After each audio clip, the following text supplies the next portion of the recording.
योद्धा गरुड़।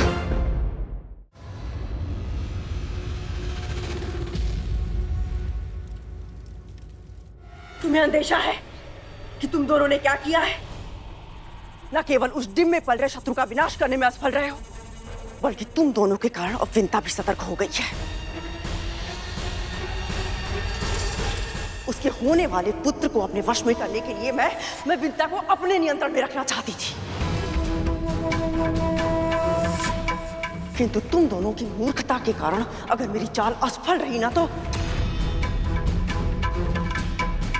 हम नहीं जानते थे मां कि वो डिम अपनी स्वयं रक्षा कर सकता, वो भी एक दानव के विरुद्ध।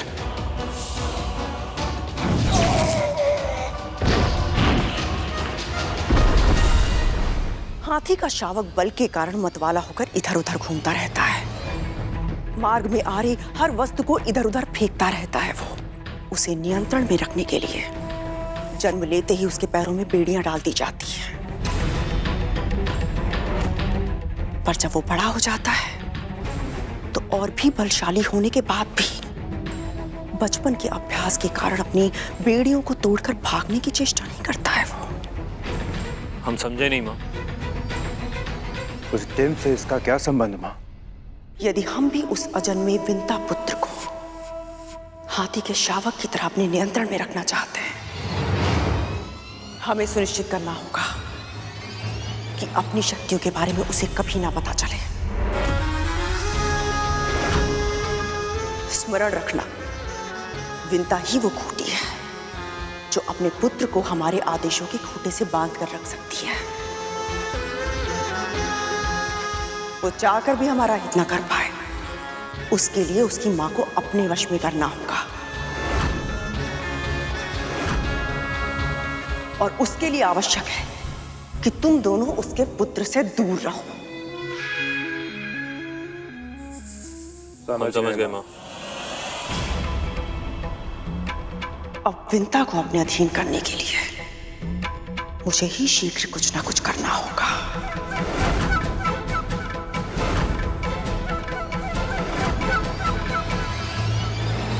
बड़ी मां ने उन्हें इतना समझाया, फिर भी वो सुधरे नहीं थे। मुझे तो छोड़िए, वो दोनों तो अपने छोटे भाइयों को भी तंग करते रहते हैं। बच्चे कच्ची मिट्टी की तरह होते हैं गरु। बचपन में अगर उन्हें ममता के स्थान पर अत्यधिक भय का वातावरण मिले तो फिर वो उस भय को ही जीना सीख लेते हैं। फिर वो दूसरों के साथ भी उसी तरह का व्यवहार करते हैं। उनके अंतर्मन को लगता है कि अपने से दुर्बल को तंग करना, उसे कष्ट पहुंचाना, इसमें कुछ भी अनुचित नहीं है। तक्षक और कालिया इतने क्रूर इसलिए हैं क्योंकि कद्रू उनके साथ उतनी कठोर है। आप सही कह रही है दीदी माँ। कद्रू ने अपने पुत्रों को चेतावनी दी थी, पर तब तक बहुत देर हो चुकी थी। जहां एक और कद्रू अपने अगले चाल की तैयारी कर रही थी, वहां दूसरी ओर वो दानव अपने अगले आक्रमण की नींव रख रहे थे।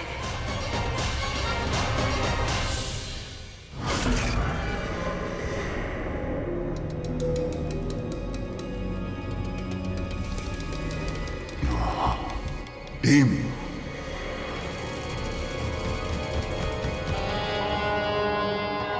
बड़ा टीम, भोजन भोजन भोजन भोजन।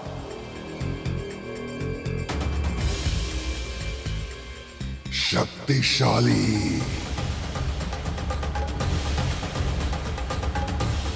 प्रतिशोध, आक्रमण आक्रमण आक्रमण। वो तीनों दानव तुम पर आक्रमण करने के लिए सही समय की प्रतीक्षा कर रहे थे गरुड़। उधर कद्रू भी शीघ्रता करने के पक्ष में नहीं थे। सही समय की प्रतीक्षा, ये उसकी रणनीति का सबसे महत्वपूर्ण भाग था। समय बहुत बलवान होता है गरुड़। निद्रा देवी की तरह समय को भी वरदान प्राप्त हुआ था। कुछ समय के लिए व्यक्ति सब कुछ भूल जाता है। कद्रू से स्नेह मिलने के बाद विंता उसके ताने, अपनी ईर्ष्या और अरुण के अर्ध विकसित होने का दुख धीरे धीरे भूलने लगी थी। और कद्रू अपने अगले चाल के लिए सही अवसर ढूंढ रही थी। और वो स्मरण है तुम्हें जब मदनोत्सव के दिन हम दोनों ने महुआ खा लिया था और 2 दिन तक नाचते रहे थे? हाँ, कितना उपहास उड़ाया था ना सबने हमारा। क्या हुआ विंता? कुछ नहीं दीदी, अरुण की दुर्घटना के बाद मैंने सोचा ही नहीं था कि मैं सामान्य बन पाऊंगी, फिर से जीवन जी पाऊंगी, हंस पाऊंगी। पर आपके कारण अब मुझ में फिर से आशा जागी है। अपने दूसरे पुत्र के जन्म के लिए उत्साहित हूं मैं। केवल तुम नहीं, मैं भी बहुत उत्साहित हूं। देखो तो उस डिम में है क्या?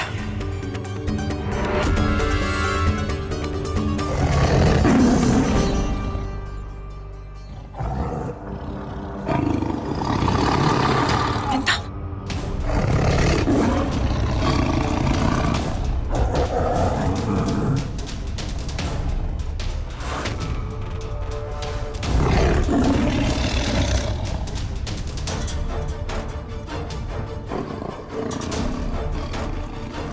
बाघ हिरण शावक को मार डालेगा। नहीं दीदी, जैसे बाघ निकट आएगा उस हिरण शावक की मां कूदकर संतान के सामने आ जाएगी और स्वयं को भोजन बनाकर बाघ के सामने अपने को प्रस्तुत कर देगी। प्रश्न ये नहीं उठता, संकट में सभी सबसे पहले स्वयं के प्राण बचाने के विषय में सोचते हैं, किसी और का तो मन में विचार भी नहीं आता है। लगी शर्त? लग गई। तो जो हारेगा उसे दूसरे को हंसाना पड़ेगा, विदूषक बनकर। स्वीकार है।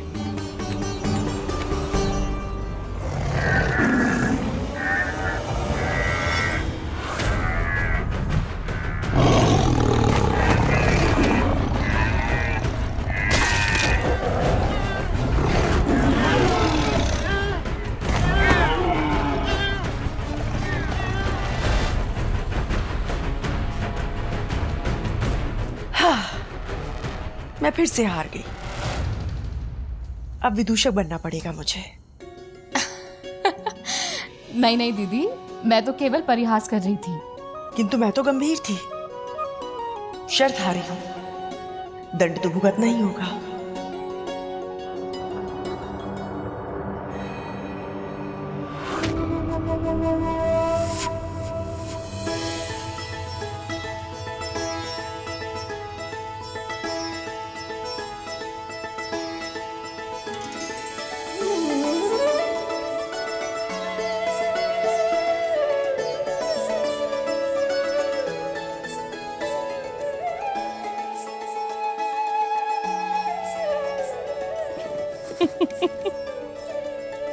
वैसे कैसा बचपना कर रहे हैं ना हम दोनों। कभी कभी बचपना कर लेना चाहिए। मुझे तो बहुत आनंद आ रहा है। तुम्हें आनंद नहीं आ रहा है?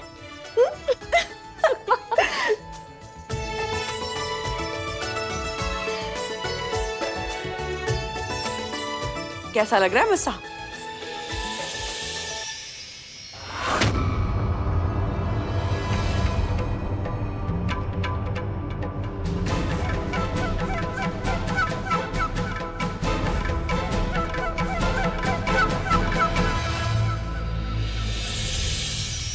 आप तो बहुत उत्तम विदूषक लग रही हैं दीदी। माँ विदूषक के भेष में? इतना घोर अपमान माँ का। चलिए अब कुछ करके तो दिखाइए, हंसाइए हमें।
बहुत उत्तम दीदी। आपने अपनी हार का मान रखा, इससे अधिक कोई अपेक्षा नहीं है मेरी। पूजा का समय हो गया है, मैं चलती हूँ।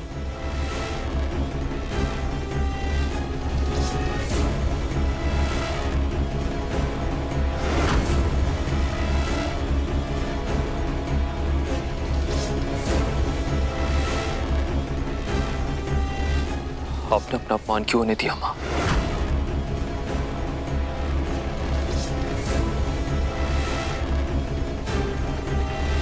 कोई भी बड़ा संग्राम जीतने के लिए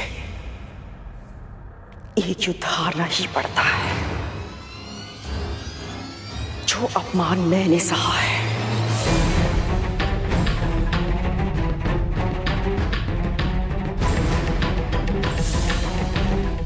उससे 100 गुना अधिक अपमान विंता को सहना होगा, बहुत ही शीघ्र।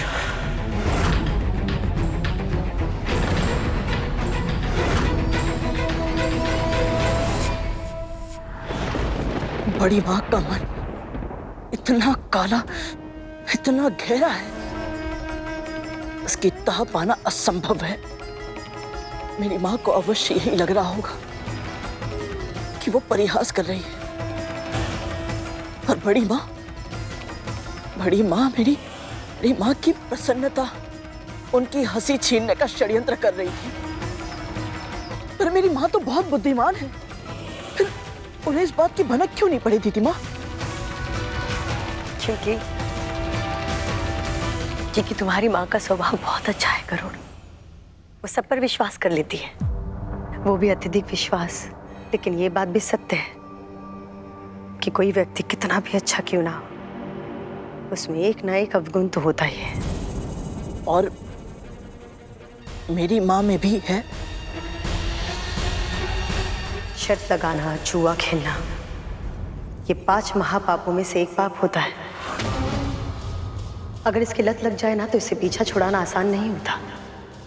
तुम्हारी माँ में भी यही अवगुण था। आनंद के लिए शर्त लगाती थी वो, पर वो नहीं जानती थी कि यही अवगुण एक दिन उससे सब कुछ छीन लेगा। आपके कहने का क्या अर्थ है दीदी माँ?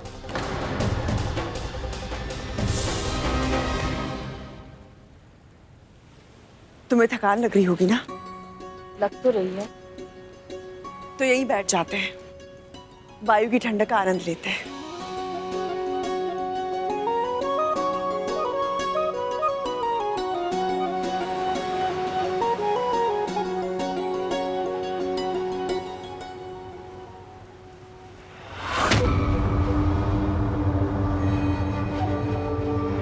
अब कैसे भी करके इसी किसी शर्त में फंसाना है मुझे।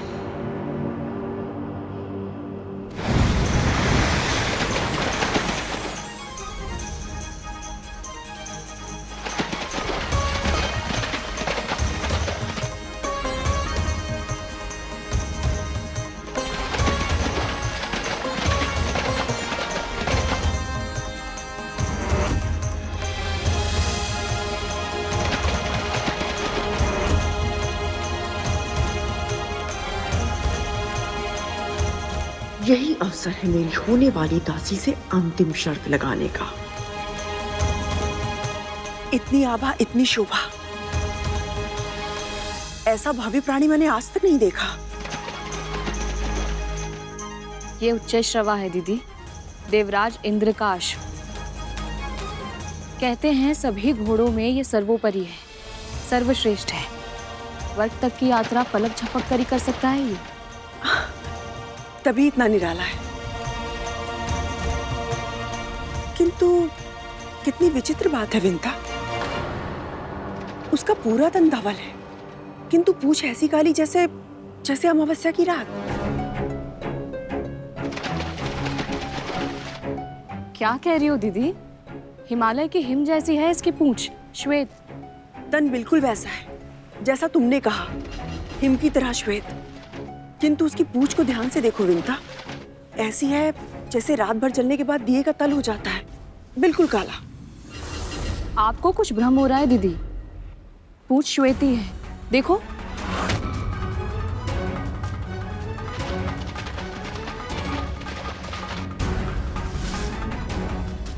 लगी शर्त?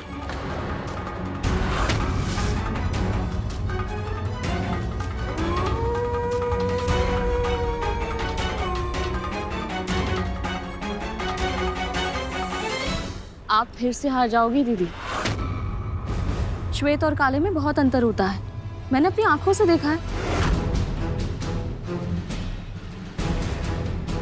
देखा तो मैंने भी है और मुझे अपनी आंखों पर पूरा विश्वास है। अभी तो वो समुद्र में लौट गया है। यदि तुम चाहो तो कल सुबह आके हम फिर से देख सकते हैं। तो बोलो, शर्त लगाने का साहस है? हारने वाले को जीतने वाले की एक बात माननी होगी। स्वीकार है?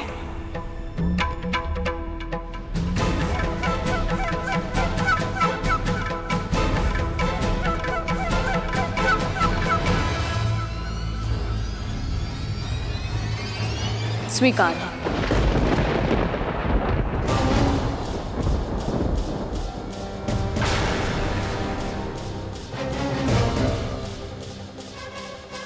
ये अचानक क्या हो गया? मैं अपना डिम देख कर आती हूँ।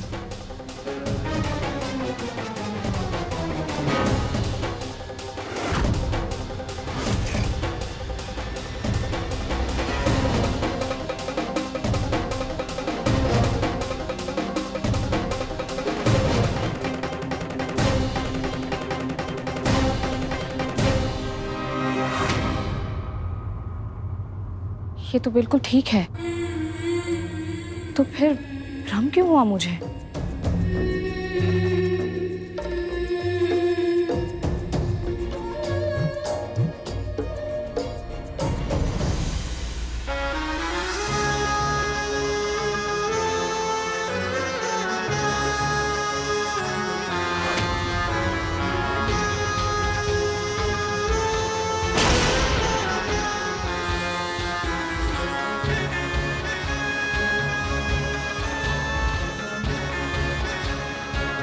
सब जानती है तू, भली भांति समझती है कि सब अनुचित है। तू क्यों कर रही है ये सब?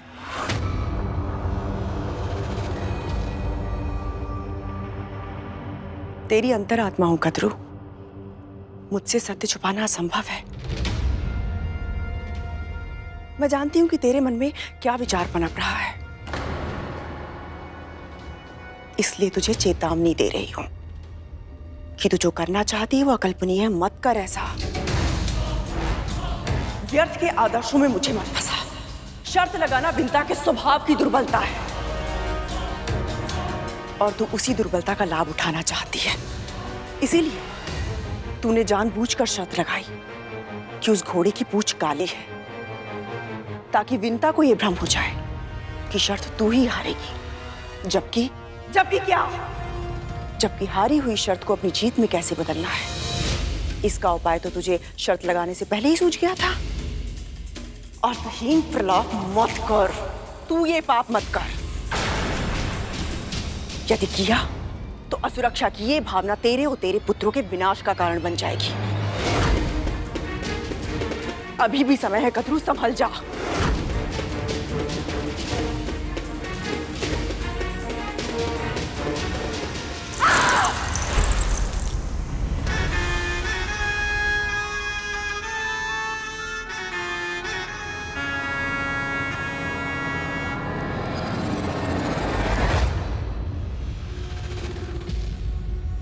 और इस तरह मैंने और विंता ने शर्त लगा ली। अब कल सुबह का सूर्य इस शर्त का परिणाम लेकर आएगा और साथ लाएगा मेरा, तुम्हारा, हम सबका सुनहरा और सुरक्षित भविष्य।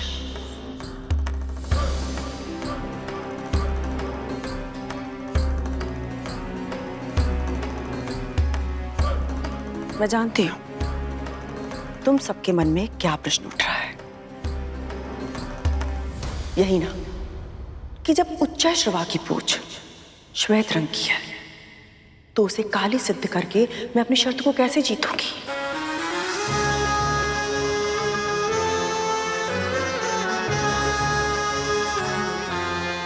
मैं नहीं करूंगी, तुम करोगे। तुम साफ।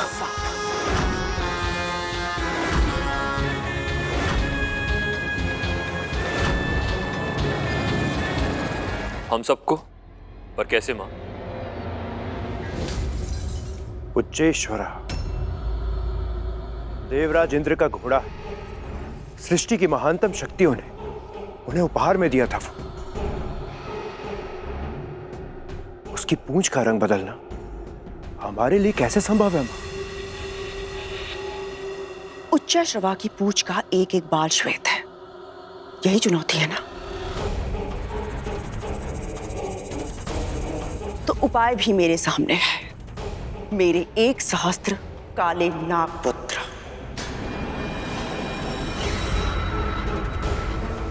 कल सुबह होने से पहले तुम सब जाकर उच्चैश्रवा की पूंछ से लिपट जाना। दूर से देखने पर किसी को भी भ्रम हो जाएगा कि उसकी पूंछ काले रंग की है।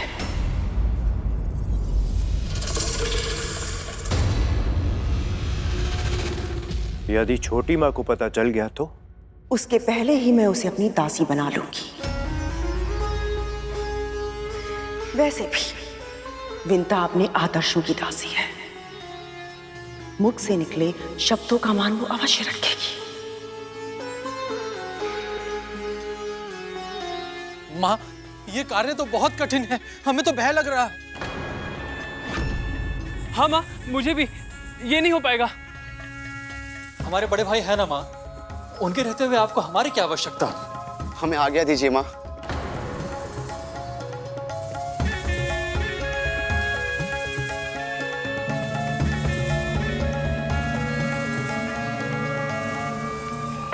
मेरे आदेश की अवहेलना करने का दुस्साहस कैसे किया तुम सबने?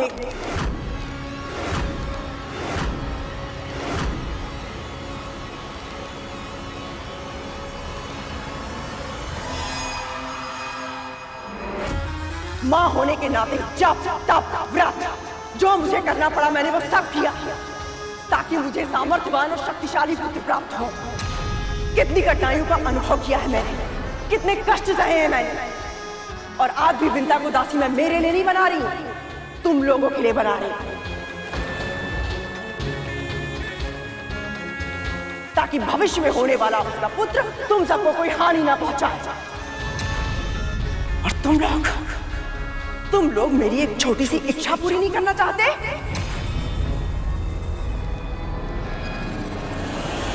और तुम जैसे कृतज्ञ पुत्र होना अभिशाप है। तुम्हारी इस कायरता को देखकर मेरा हृदय जल रहा है, और उसी नजर की अग्नि में तुम सब जलोगे और भस्म हो जाओगे। श्राप है मेरा। उसी नजर की अग्नि में तुम सब जलोगे और भस्म हो जाओगे। श्राप है मेरा। उसी नजर की अग्नि में तुम सब जलोगे और भस्म हो जाओगे। उसी नजर की अग्नि में तुम सब जलोगे और भस्म हो जाओगे। श्राप है मेरा।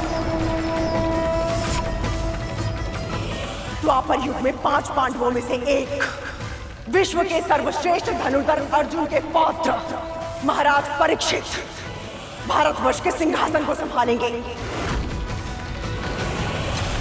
और उनके पुत्र चक्रवर्ती महाराज जन्मेजय सर्प यज्ञ करेंगे।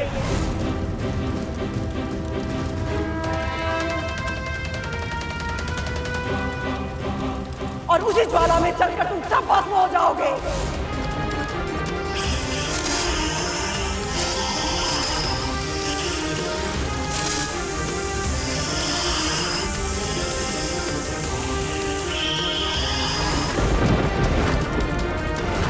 और उनके पुत्र चक्रवर्ती महाराज जन्मेजय सर्प यज्ञ करेंगे, और उसी ज्वाला में जलकर तुम सब भस्म हो जाओगे। तुम सब भस्म हो जाओगे। माँ, हम आपकी अवज्ञा करना नहीं चाहते हैं। हाँ माँ, हमसे बहुत बड़ी भूल हो गई माँ, हमें क्षमा कर दीजिए माँ।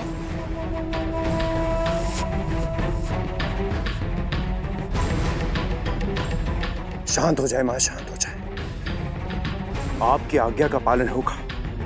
हम सब वही करेंगे जो आप चाहेंगे।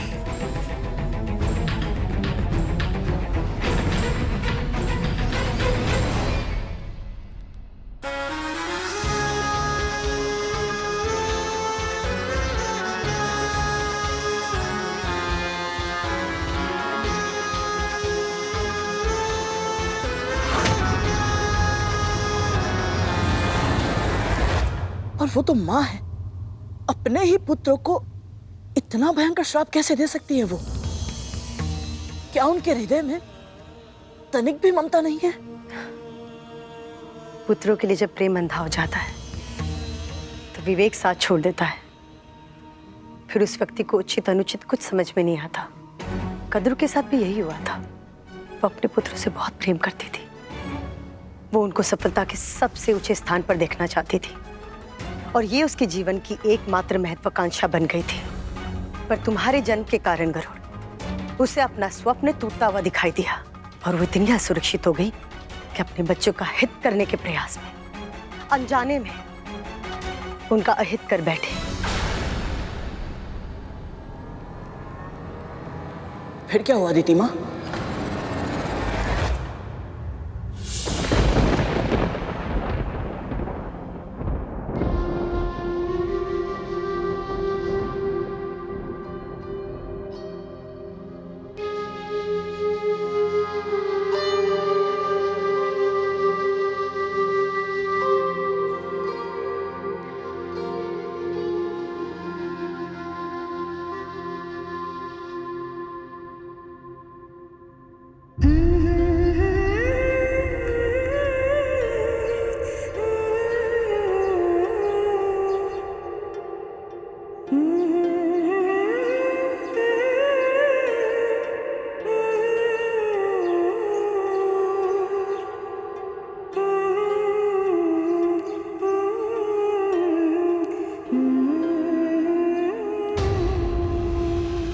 यहाँ क्या कर रही हो तुम?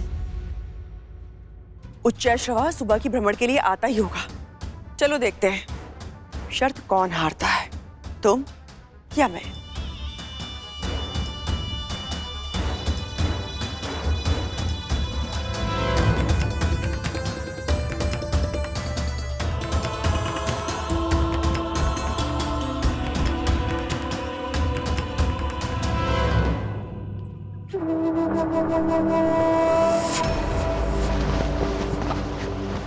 कैसी अभागी माँ है विंता।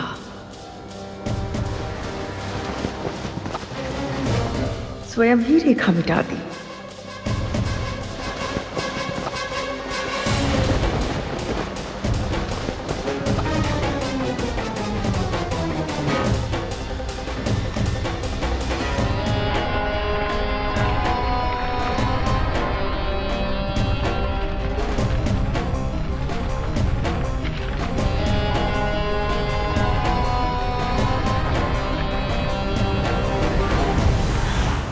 एक और दानव तुम पर आक्रमण करने के लिए आगे बढ़ रहे थे, वहां दूसरी ओर तुम पर आए संकट से अनजान तुम्हारी मां अपनी बहन के बिछाए हुए जाल में पूरी तरह से फंस रही थी।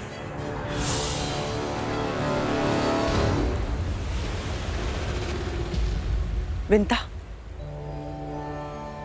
शर्त का स्मरण तो है ना? ये भी कोई पूछने वाली बात है दीदी? जो हारेगा उसे दूसरे की कोई एक बात माननी पड़ेगी। हारने के बाद कहीं दंड स्वीकार करने से मना तो नहीं कर दोगी? आप तो ऐसे कह रही हैं जैसे आप अपनी बहन को जानती नहीं। बातों में मत उलझाओ, वचन दो।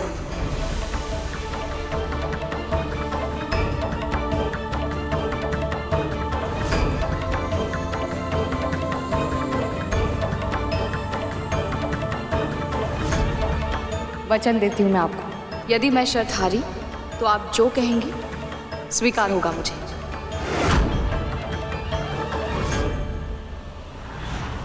माँ को तनिक भी अंदेशा नहीं हुआ कि उन्हें धोखा दिया जा रहा है। बोलिए माँ, क्या हुआ था, मुझे बताइए। बोलिए दीदी माँ।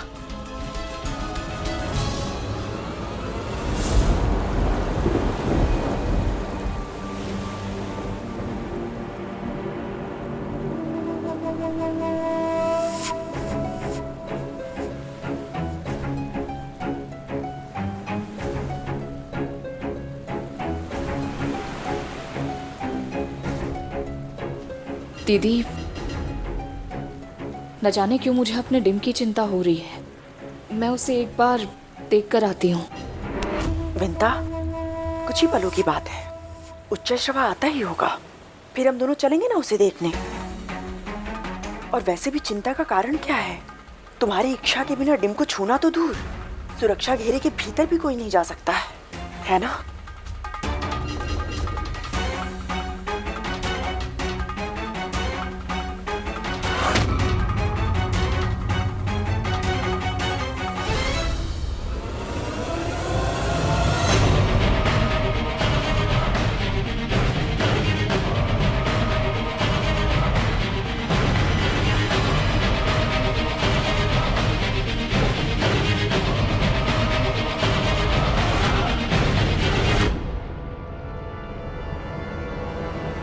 जब मृत्यु धीरे धीरे निकट आ रही हो तो कैसा लगता होगा तक्षक भैया?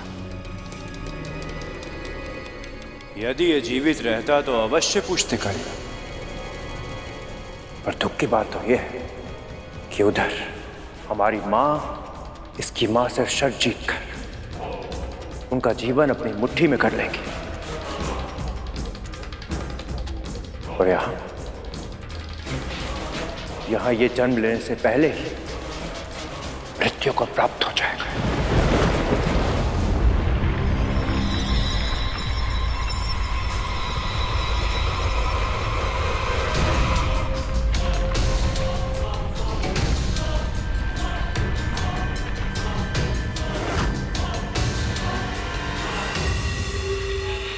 प्रतिशोध, भोजन, आनंद।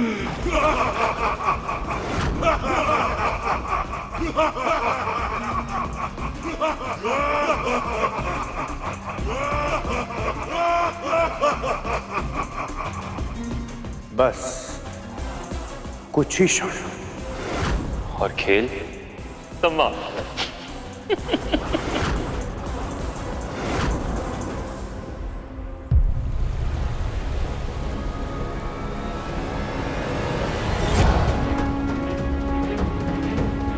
क्या हुआ?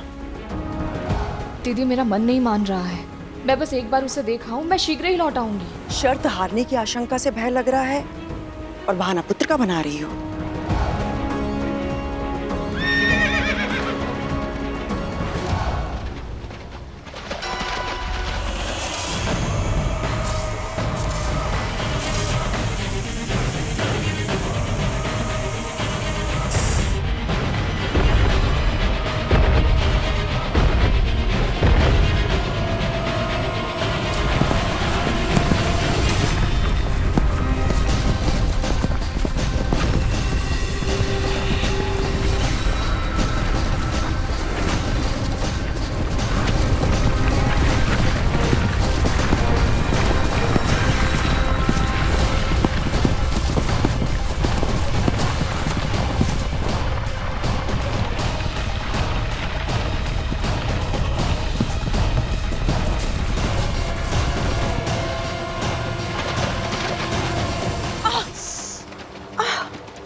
क्या हुआ?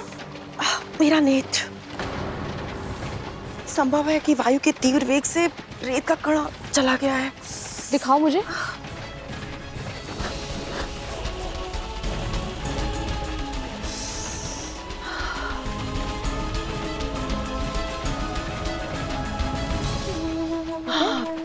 अब ठीक लग रहा है।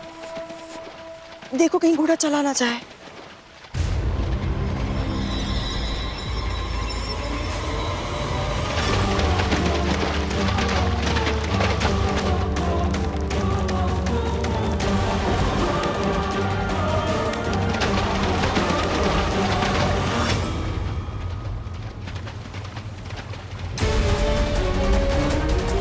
असंभव। शाबाश मेरे पुत्रों। ये कैसे संभव है? कल तक तो इसकी पूंछ श्वेत रंग की थी। तो आज किस रंग की है? आज काले रंग का। पर इसका अर्थ क्या हुआ?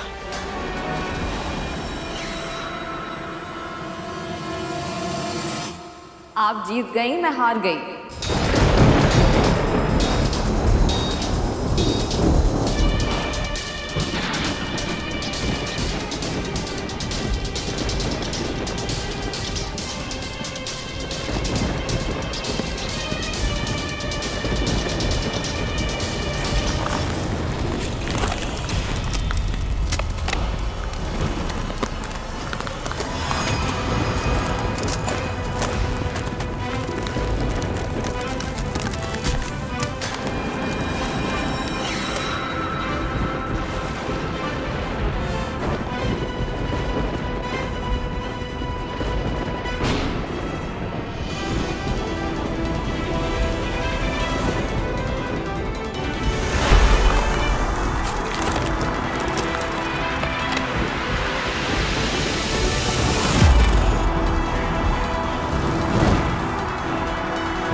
जा दासी, रुक जा दासी, रुक जा दासी, रुक जा दासी।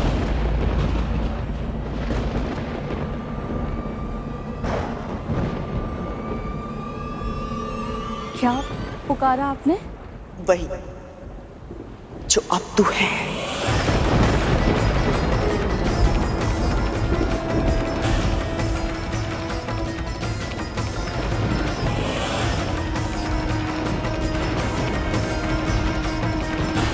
शर्त के अनुसार विजेता हारने वाले से कुछ भी मांग सकता है। तूने वचन दिया था मुझे, इसलिए अब तुझे मेरी दासी बनना पड़ेगा।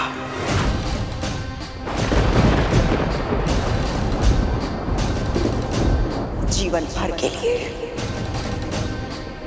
तुझे मेरी दासी बनना पड़ेगा। जीवन भर के लिए तुझे मेरी दासी बनना पड़ेगा। जीवन भर के लिए तुझे मेरी दासी बनना पड़ेगा। जीवन भर के लिए तुझे मेरी दासी बनना पड़ेगा। जीवन भर के लिए।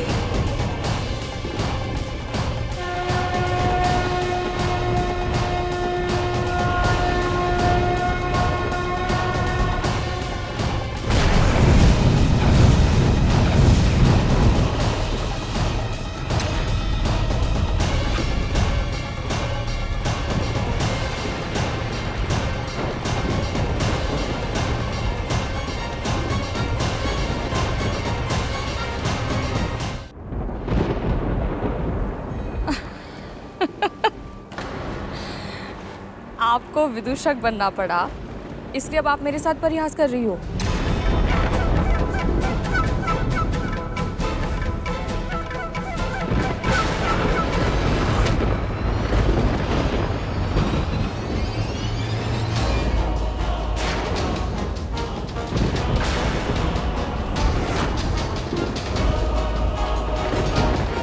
दीदी, ये सब क्या है? परिहास नहीं है, तेरी सच्चाई है।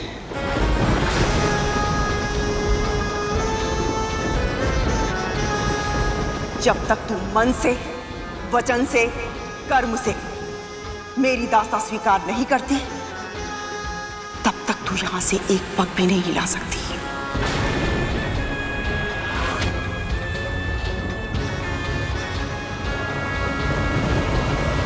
पर बहनों में शर्त केवल परिहास के लिए परिहास तेरे लिए होता होगा, मेरे लिए कभी ना समाप्त होने वाली पीड़ा का आभास था। बार बार अपमान का विष पीने की पीड़ा, बार बार स्वयं से अधिक चतुर, अधिक आदर्शवादी बहन से कम रह जाने की पीड़ा। ऋषि मुनि, देवता, यहां तक कि हमारे स्वामी भी तुझे सम्मान देते थे।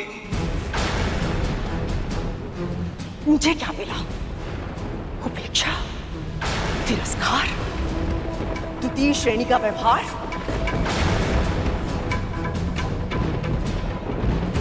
जीवन भर तुझसे पराजित होती रही, किंतु आज एक ही बार में तेरा जीवन जीतूंगी मैं। यदि मुझे पता होता मेरी जीत से आपको इतना कष्ट होगा, तो वो सारी शर्तें मैं जानबूझकर हार जाती। आदर्श बहन होने का ढोंग मत कर मेरे सामने। घुटनों के बल बैठ और मेरी दास्तां स्वीकार कर। मेरी दास्तां स्वीकार कर। मेरी दास्तां स्वीकार कर। मेरी दास्तां स्वीकार कर।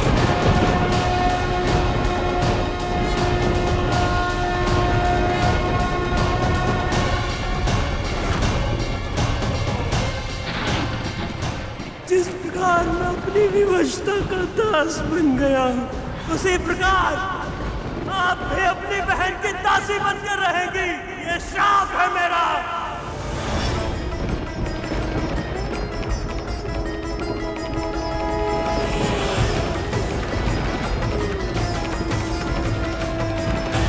अनजाने में या जानबूझकर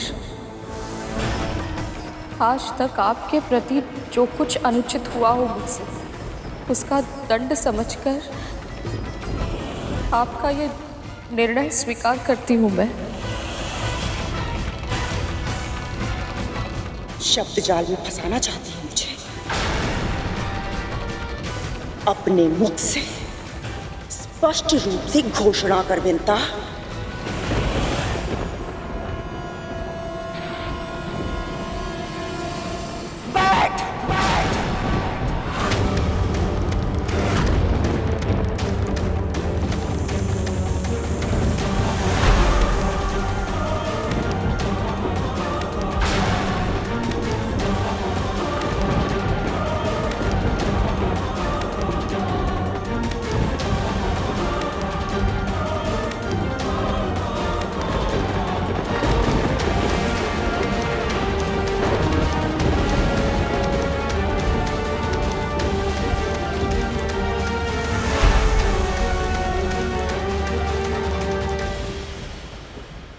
मैं महर्षि कश्यप की पत्नी विंता अपने धर्म को साक्षी मानकर मन से, वचन से और कर्म से जीवन भर के लिए अपनी बहन कद्रू की दास्तां स्वीकार करती हूँ।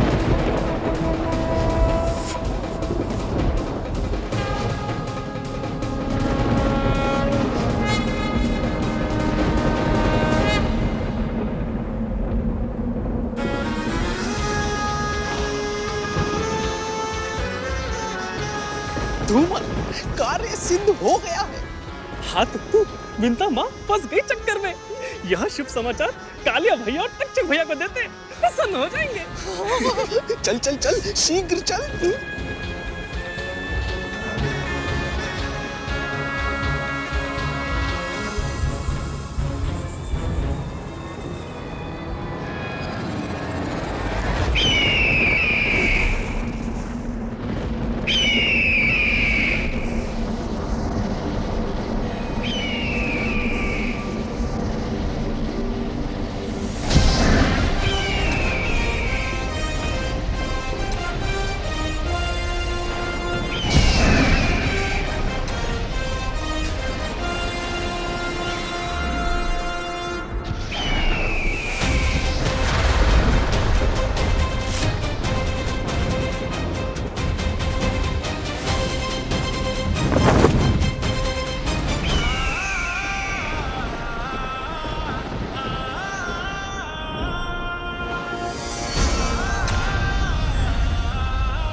समस्त संसार के लिए माता पिता की सेवा के आदर्श बनो पुत्र,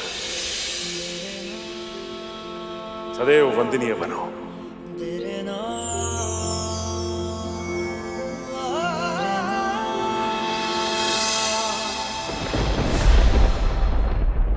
सुविकसित, सुदृढ़ तन, इतना शक्तिशाली है मेरा भाई। सभी देवताओं को, परमपिता विष्णु को मेरा कोटि कोटि धन्यवाद, कोटि कोटि प्रणाम।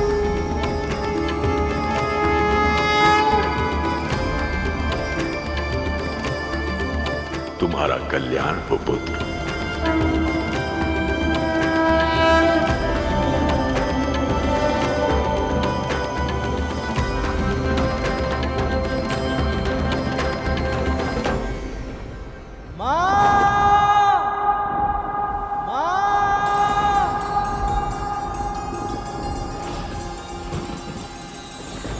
पुत्र, तू, तेरा अजन्मा पुत्र दोनों मेरे नियंत्रण में होंगे। प्रतिपल तुम दोनों की श्वास पर अब मेरा अधिकार होगा।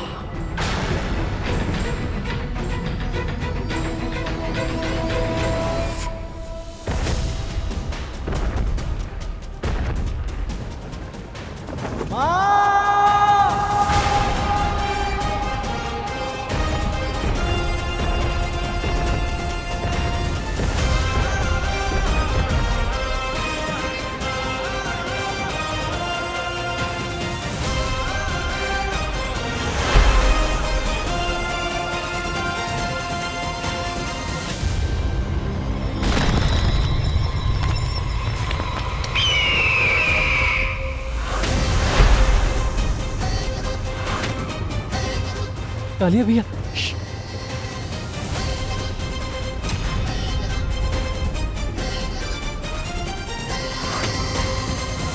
आप तो मुझे अपने प्राणों से भी अधिक स्नेह करती थी, तो मेरे लिए आपके मन में विष कब भर गया दीदी? अभी तक तो मेरे पुत्र ने जन्म भी नहीं लिया और अभी से आपने उस निर्दोष बालक के श्वासों को भी अपने अधिकार में ले लिया। पिछले 1 सहस्त्र वर्षों से मैं अपने पुत्र के जन्म की प्रतीक्षा कर रही हूँ। उसके जन्म के बाद मुझे प्रसन्नता मिलती, उससे पहले ही आपने मुझे दासी बनाकर हम दोनों को जीवन भर के लिए दुख दे दिया। क्यों दीदी, क्यों? मैं जानती हूँ, तू, समस्त संसार, ऋषि मुनि देवता सब मुझे ही दोषी मानेंगे। मुझे इतिहास में क्रूर बहन के रूप में पहचाना जाएगा, किंतु मेरा कारण जानने का कोई भी प्रयास नहीं करेगा और मुझे कोई परवाह नहीं है। मेरे पुत्रों के हित के लिए मुझे जो भी करना पड़े मैं वो सब करूंगी, और उसके लिए मुझे चाहे कोई भी मूल्य क्यों ना चुकाना पड़े।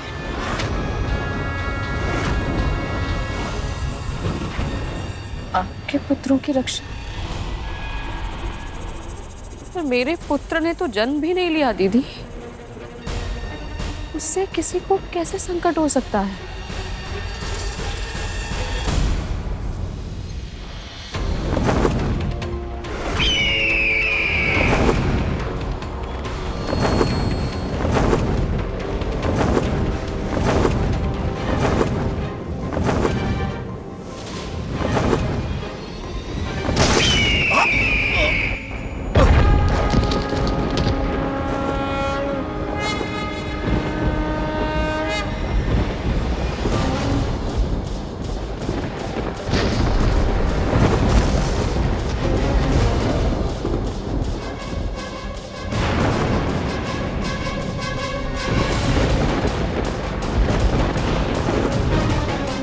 मेरा विश्वास कीजिए दीदी, मेरा होने वाला पुत्र आपके पुत्रों का भाई होगा, वो उन्हें कभी हानि नहीं पहुंचाएगा। भविष्य वर्तमान के गर्भ से जन्म अवश्य लेता है विंता, किंतु उसके अधीन नहीं होता है। मैंने 1 सहस्त्र महाशक्तिशाली पुत्रों को पाला है, उन्हें अनुशासन में रखना कितना कठिन है ये मैं अच्छे से जानती हूँ। अभी तेरा पुत्र तेरी बात मान जाएगा, किंतु भविष्य में जब वो बड़ा हो जाएगा, जब उसे अपनी अंतहीन शक्तियों के बारे में पता चलेगा, यदि तब उसने मेरे पुत्रों को प्रताड़ित किया तब क्या करूंगी मैं?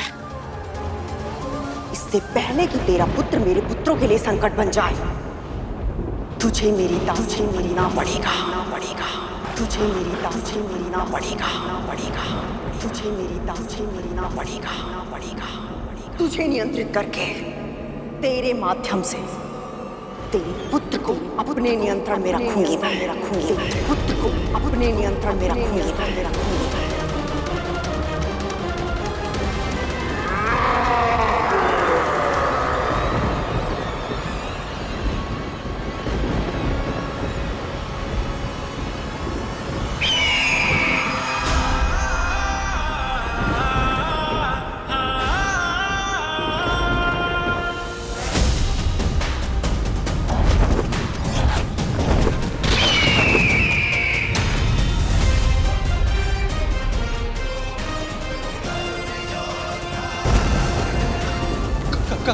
कालिया भैया, ये छोटी माँ का पुत्र है, अभी टीम से निकला है।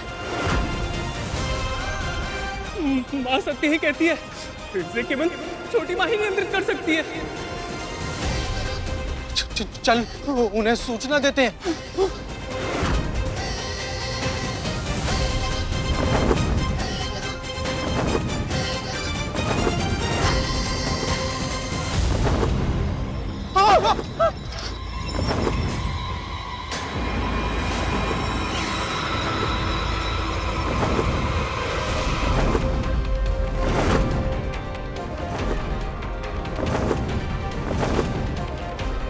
तक्षक भैया, तक तो धूमल के प्राण संकट में है कालिया।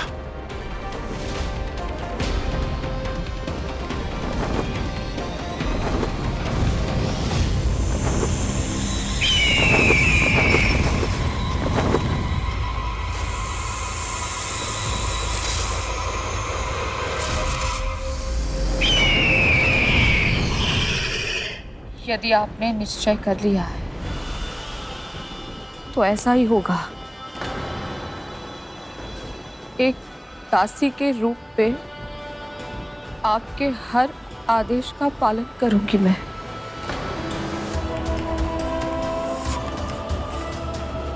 तुझसे यही अपेक्षा थी मुझे, किंतु इतना कहना ही पर्याप्त नहीं होगा। तुझे मुझे एक और वचन देना होगा।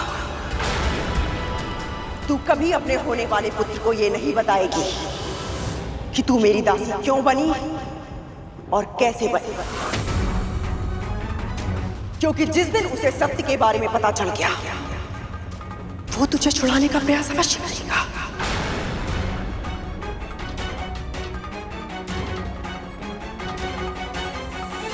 वचन दो विंता। मैं वचन देती हूँ।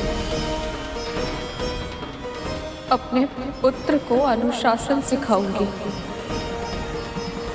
बड़ों के आदर का महत्व बताऊंगी और उससे अपने आदर्शों का पालन करवाऊंगी। मैं दासी क्यों बनी उसे कभी नहीं बताऊंगी।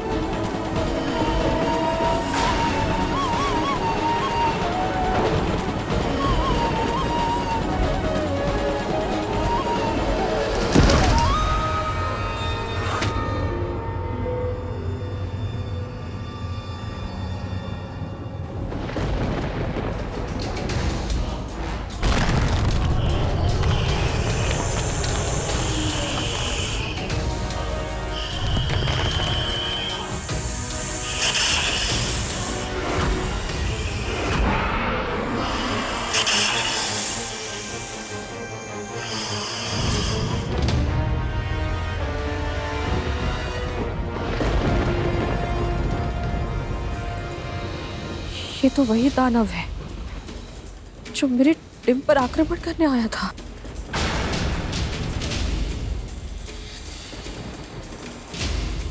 इसका ये हर्ष किसने किया?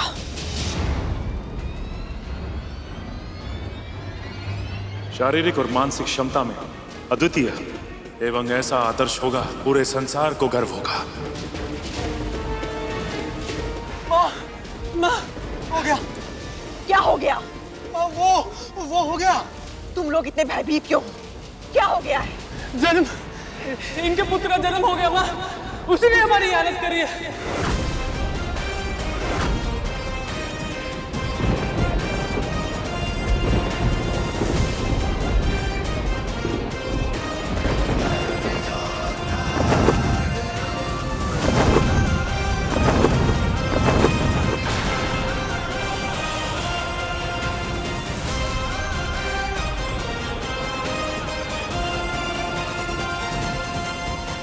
मेरा पुत्र, उसका जन्म हो गया। कैसा होगा वो? स्वस्थ, सुविकसित तो होगा ना? उसके सब अंग प्रत्यंग ठीक तो होंगे?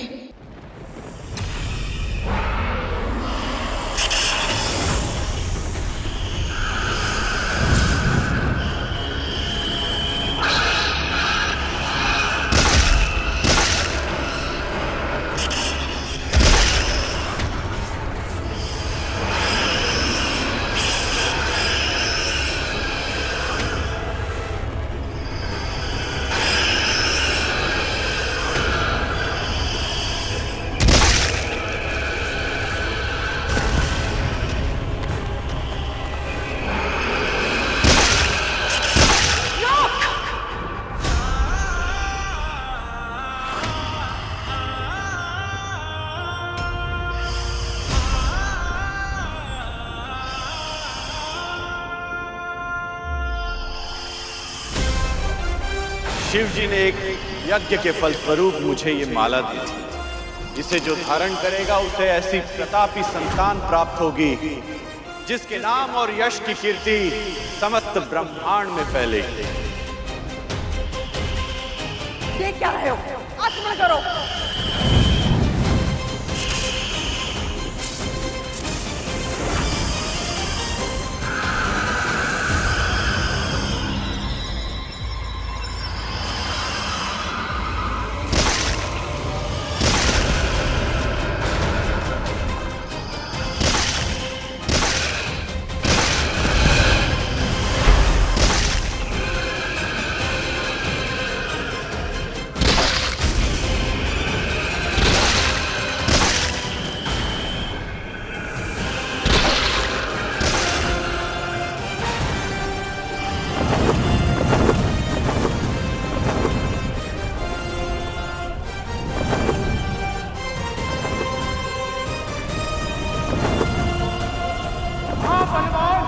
आकाश का इंद्र कहलाएगा वो।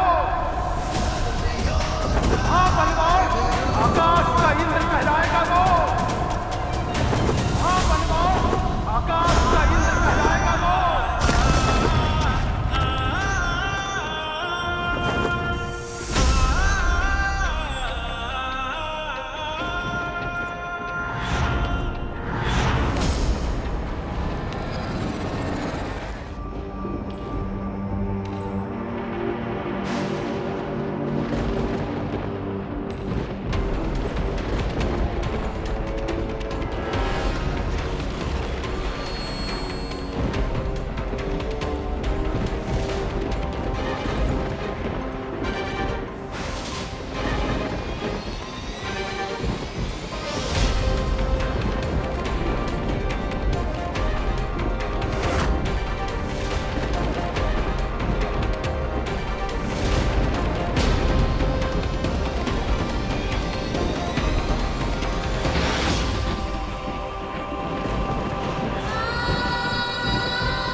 माँ,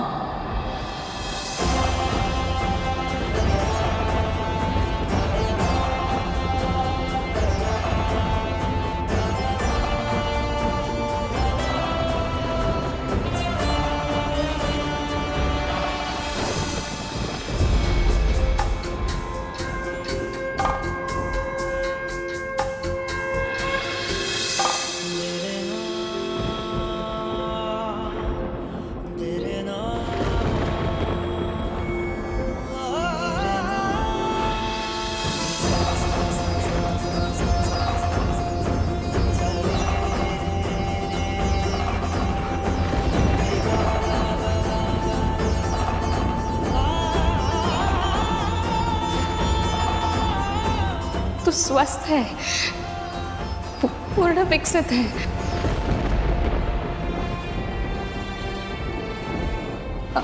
अपने सामान्य रूप में आप पुत्र।